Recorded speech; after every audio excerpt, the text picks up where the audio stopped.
Where's the magic?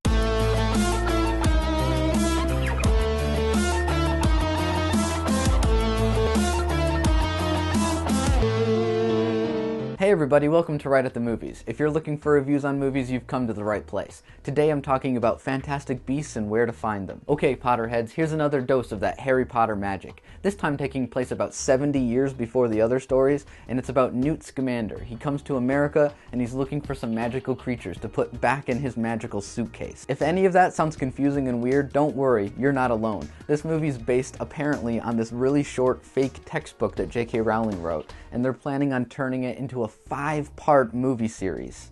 I'm already feeling exhausted. And while there's parts of this movie I loved, there's other parts that I'm sitting here scratching my head about. This movie feels like a battle. It feels like you're constantly in war with it. It wants to be so much, and it never really achieves any of it. It wants to be a Harry Potter prequel. It wants to be its own story. It wants to be about the 1920s. It wants to be inspiring, it wants to be fun, but it also wants to be action. But it also wants to be horror. But it also wants to be scary. But it also wants to be a thing about cultural differences. It also wants to be a thing about animal cruelty. It's everything. It feels like I watched 3 movies and I liked maybe one of them. The one about the Magizoologist. I really liked that. And Eddie Redmayne kills this role. His performance as Newt Scamander is great. He's cool, he's quirky, he's weird, and I'm sure he'll sell a lot of t-shirts at Hot Topic.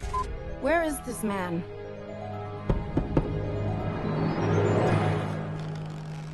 He's got the bow tie, he's got the long coat, he's got the style and the quirky attitude. All he's missing is the magic police box. And the rest of the supporting cast does a great job too at making you feel like you're part of this world while also not beating you down with exposition. I mean, we've seen 8 of these movies already. The movie knows you've been here before and doesn't waste your time. It knows that you know what a house elf is, what wands are, what a muggle is, and it just makes the story move that much smoother.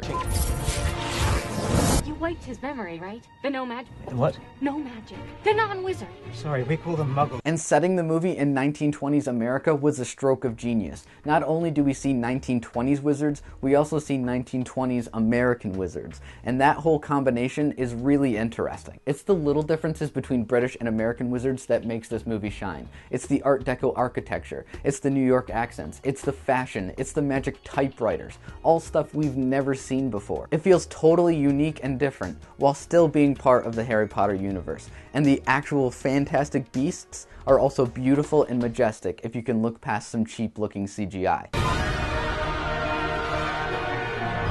don't think I'm dreaming. Give it away. I ain't got the brains to make this up.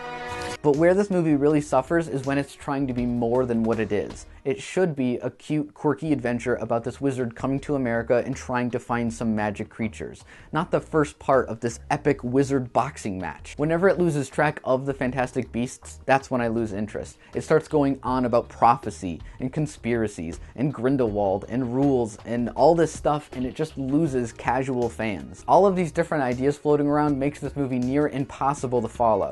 All it's doing is setting up more movies, and every time it cuts to Colin Farrell and his whole subplot, I wanted to scream. Newsflash, not every movie needs to be a city-destroying, world-building blockbuster.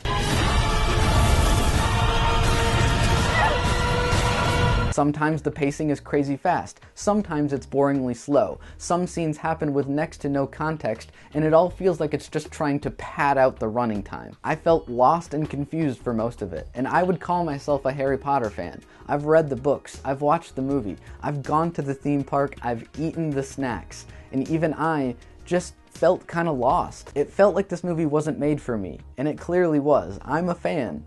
And yet I'm really, really disappointed by this. It's not to say that it's a bad movie. It just feels like a disappointment and a huge missed opportunity. One thumb down for Fantastic Beasts and where to find them. Did you see Fantastic Beasts? What did you think? Comment down below. Thanks for watching Wright at the Movies. Please remember to like and subscribe and check out some more reviews right here.